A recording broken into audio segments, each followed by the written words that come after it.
Canadians in the 70s, Canadians in the late 80s, early 90s were really good.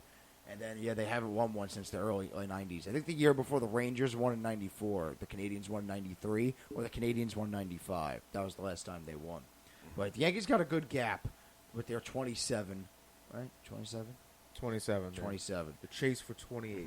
And I know that as a Mets fan, all these Yankee fans, whenever the Mets, if in my lifetime, are going to win a World Series, the Yankee fans are just going to be like, oh, yeah, well, we're at 27. Like, that's come just on. a stereotypical Yankee fan. That's what I'm saying. You got a Yankee fan talk about this year. Don't even listen to them. They're going to try to ruin my moment. That's every fan. The Yeah. Philly fans would do that. The National fans would do I that. guarantee the Giants fans did it with the Eagles. We just hear it because we're in New York with the Yankees. But Yeah. Every fan base has those fans. So Yeah, it's not just they have fans. those losers. I don't know many Yankee Mets fans fans that have do those that fans. 27 World Championship thing. Like, oh, we got 27 rings or whatever. But they I don't only know. do that when they're not going to do it now, obviously, because they're pursuing 28. But if the Yankees were out of contention, they'd be bringing it up a lot more than they are now. That's just stupid. Then. No, I feel like there's a chance they bring it up less because like they're not as good. So like, No, what they have you need done for something me to- But you have Oh, so yeah, much. But you something to hang on have to. so much those more to types of defend. fans, you need to something defend. to latch on. Yeah, Yeah. I guess. Back I get on the what you're saying. current Yankees, the pitching is definitely a problem right now in the postseason. First round, you can go up against Cleveland, possibly, in the first round, which they might have Corey Kluber coming back from injury, Mike Clevenger, who's nasty, and Shane Bieber, who that's a good top three. Potentially, you could face the Astros. We all know the Astros top three: Greinke, Verlander, and Garrett Cole. Which is insane. Yeah, Insane. which top Garrett three. Cole and Verlander are both Cy Young candidates right Yes. now. You can go up against the Rays, who don't really scare me, or the Twins, who have the same problem as pitching. But the other juggernaut is the Astros and Cleveland. But speaking of Cleveland, they just got swept, right? Yeah, they got By- swept out of a wild card spot. Now they're Yep. a half game back. So Cleveland before last Now it's night's Oakland game. and Tampa after Oakland Yeah. swept the Yankees. Yeah, but now before last night's game, Cleveland put out a tweet about their previous couple Just games. had to bring this one up. Yeah, no, I did Just because had to bring this one up. it's just disrespect. Why do they have to throw shade at the Mets? Why couldn't they say something else? But they tweeted, "It's a long season. We didn't erase an 11.5 game deficit to roll over. We split a series with one of the best teams in MLB at their home ballpark. We lost the last two to a fringe postseason team at the Mets. They didn't add them, but they might as well have. We understand your frustration. Get it out here. But let's renew the That perspective." whole tweet from the Indians is just stupid. I don't care. So- if you're talking Yeah, I about don't the know. Mets or I don't know like why I don't know. they feel the need to Well, explain yeah. themselves to No. their fans. Like but you- not that's only number that, one. not only Like, that, the Yankees gonna tweet. you're like the every- official account of the team, and There's you're a lo- you're tweeting this. A lot of official Twitter accounts tweet stupid things. Well, Yeah, they just try try to to get tweet. with the They times. just, but they try They to try be to get with the funny. times They try to and be get- funny, and then they talk smack. Which every yes. a lot of teams But do this. they don't The Yankees explain and Red Sox themselves. teams do this a lot. They go at each other. Like I when the don't- Yankees last year took over first place, the Yankee would say, "Oh, look who's in first," and then the next day they would lose to the Red Sox, and the Red Sox would be in first. So every team does. Yeah, but this. you don't It's see just them stupid. try to explain themselves, and they went on a little You know, that was losing streak. stupid. Yeah, and like, that was like one more. but what step but of- you know what? I wake up today and I'm happy with that tweet because now who's their fringe postseason team? It's the Cleveland It's the Indians. Cleveland. But guess who's not in the postseason either? The Mets. That's Still, fine by us. not But in we the didn't. But postseason. we Not didn't wrong. tweet out. We Not didn't wrong. tweet out I know anything you to didn't. them. But the Mets, with all this winning they're doing, they're still haven't That's even what- gotten in the wild card. But yet. that's what I was talking about. The last 2 days, last few days, Yeah. because I've been on a little winning streak again. They have not gotten any help whatsoever. No, they haven't. They're not making up much ground just because I know. every other team That's- in contention They are keep winning. winning, yeah. That's what So happens that's fine. when you Yeah, don't we show have- up until end of July in a baseball season. But that's why- fine. Still got over 30 games to play. Yeah, they still got a long way to go. There's a lot of time left. It can go Yeah. either way. So, but they have to win these games because the other teams are winning them. They can't I fall know. back. So, But like they're even seeing like the Mets players and the fans, I'd be pumped for some of these wins, but then like at the end of the day, you got to take a step back and be like, okay. all right, But we're what do you still expect, not in a wild What do you card. expect the Mets and the Mets fans to do? Just be like, oh, okay. On to Oh, the next what one. I just said. Do you not I'd be expect them like to be that walk ecstatic? off. I would be pumped, but then like after a couple minutes, it's like, all right, we're still not in a wild card. So, okay. Let's come back to reality a little bit.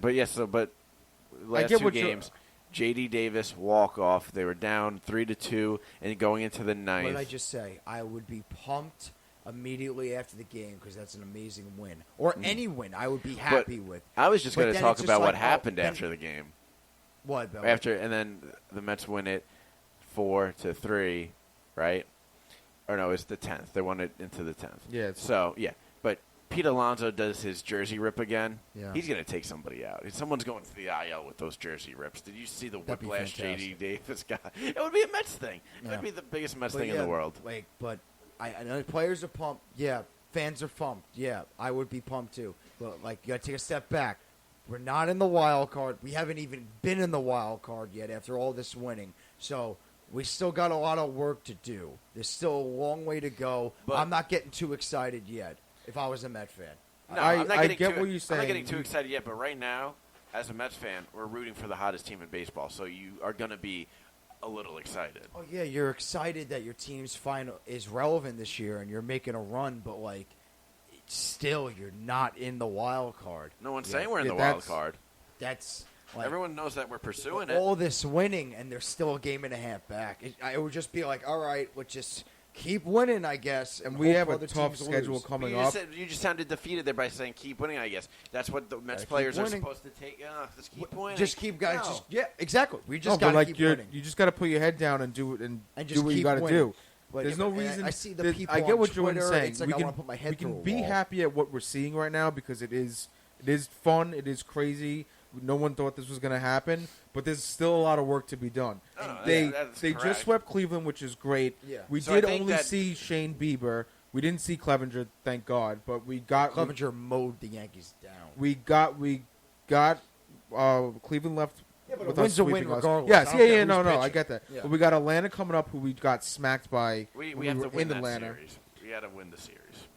And we have to win every game going forward. But after Atlanta is where it gets really tricky because you have Chicago, who's with us in the wild card race. That's the biggest series so far. Then you have. Then it gets even more serious. You got Philly, Washington, and then Philly. Yep, so these games we can bump up, or we can just go right back down to the middle of the pack. It can be completely erased. We can go right back down to the middle of the pack because the Cubs are right now winning the division, so the Cardinals are in the second wild card spot. But that could flip flop. That could flip flop. Yeah. The last week was. So the Cubs is a big series, and then you got Philly, Washington, Philly, like I just said, and that it's. But the narrative was before mainly on the road too. Yeah, the narrative though before the last couple of series was that the Mets are just beating bad teams. That's what they're supposed to do. I hate that narrative. No. I hate that. I was gonna say, I'm agreeing with you. What do you blame? I hate that narrative. Like that's their schedule, and now that's what you they're want supposed them to do, and you want them to prove that they can win against good teams, and they just did that. Yeah. One series though. One series. It's one series. The only problem but they swept the best team in baseball since June 4th. So I thought we were the best team in baseball. After the All-Star break. Come on now. All right, but there's different timelines. The only problem I have teams like the Yankees and the with the bad team narrative is if a team's beating a bunch of bad teams and you're a fan and people are blowing up that team to be great. You're not that great. You just beat bad teams, so don't blow them up. But the narrative that you don't like you just beat bad teams. Yeah, that's stupid. But if you're blown, if the Mets went on this run and they beat all bottom of the barrel teams, and I gotta see on Twitter people making the Mets out to be great, that's annoying. I'm not gonna like that. I'm not gonna like that. But if Mets are on a run beating bad teams, and a Yankee fan's like, "Oh, you only beat bad teams," that's a stupid argument. Yes, and but get when, both sides in baseball though. No matter how good you are, you don't win every day. Like it's not like football where you could go 9-0. Like I guess equivalent to 9-0 in football is maybe like 20 or 30-0 in baseball, something like that. So good teams lose to bad teams all the time in baseball. So the Mets going on a 15-16 run and beating up on bad teams. That's you can say like, oh, they didn't really play anyone great, but that's exactly what good teams do. Yeah, a good team would do that extensively of going 15-16. A good team would win 10 out of 15. And that would be acceptable. But the Mets won 15 out of 16, and that is something to see. But, again, I do understand what Jordan's saying. The Mets have to win every series. There's still a lot of work to get done. Any game they lose in a series, they have to have help from outside of that game. They have to. Well, the Mets need to help themselves with these next 4 series. I know. But they gotta win them. They literally, that's like there's no other way. They gotta win. You gotta win series. every series. Yes, exactly. Especially these next four. These next four series, they have to win them. Yes, it's great to beat Cleveland. It's great to beat Atlanta because these are top World Series contenders. And I'm still shocked that we swept Cleveland. But just as important as these games are, the next four are even more important. Just because of this whole wild card race and where Atlanta's we stand right now. Atlanta's a team that you haven't beaten all you've beat, but you struggle against all year. Yes. And if you're going to make the playoffs, you might run into Atlanta. Yeah. So this weekend's a good. This weekend, just like I mean, we lost. Then you got Chicago, which is right there with you, who are a good team. Then you have division rivals who are right there with you too, in Philly and Washington. And Washington has a little bit of a cushion, but the Yankees, the Mets have played Washington pretty good this year. They have played them good. They usually do play Washington well. Yeah. Yeah. But Washington has that three-headed monster like the Mets do and the Astros do, which is just as scary. And Washington's got the first wild card spot, I believe, and they're we're 3 games behind Washington. 3 games behind Washington, a game and a half back from the second spot. Behind yeah, the but since the All-Star break, Cardinals. Unless the Cubs took them back. This Cubs series, oh my God, the Mets. Oh wait, the Cubs series is 2 down, so I can't say that yet. So we'll see, but we'll see when we get to that series. Still It's still hopefully going to be a pivotal series.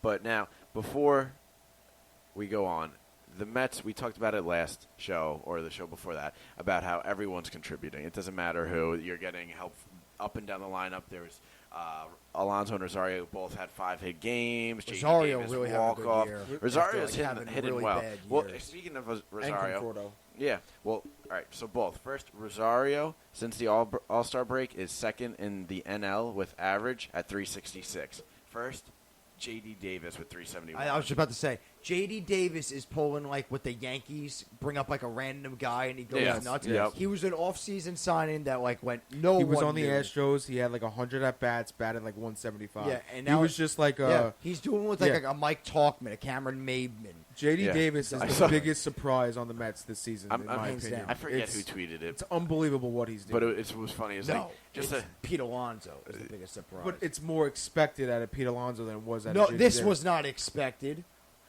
40 home runs. Pete Alonso was expected to be a good player. Yes, being a rookie. The bigger surprise. Okay. Yes, Like, it's a surprise. Yeah, It's they're the both bigger surprises. Like, do you get what I'm saying? I get what obviously you're saying, Peter, I just I'm not disagree. ruling out Pete Alonso. I just disagree. J.D. Davis is 100% a big surprise, but who would have thought Pete Alonso would break the NL rookie record and hit 100 RBIs? I know that, but Pete Alonso came up as this I get what you're saying. I just disagree. Yes. No, and so you're saying the bigger surprise is Pete Alonso than J.D. Davis? Yes. You could even throw McNeil into that conversation too, because him batting 350, like Rosario's a surprise. Well, those are I categorize Rosario and Conforto as like Well, see, you're gonna say you categorize Conforto as a surprise or like a pleasant surprise, like you expected it out of him or you were hoping it out of him, but you do realize that. All right, so according to Metsmerized.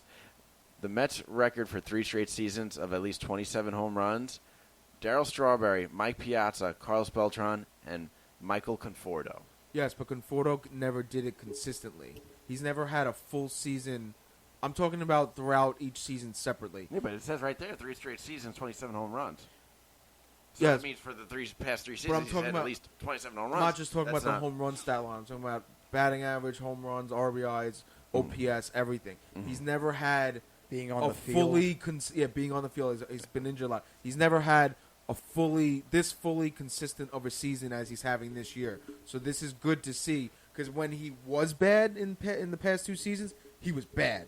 When he was bad this year, it was just like a slump and he got out of it. It's a little more relieving to see that.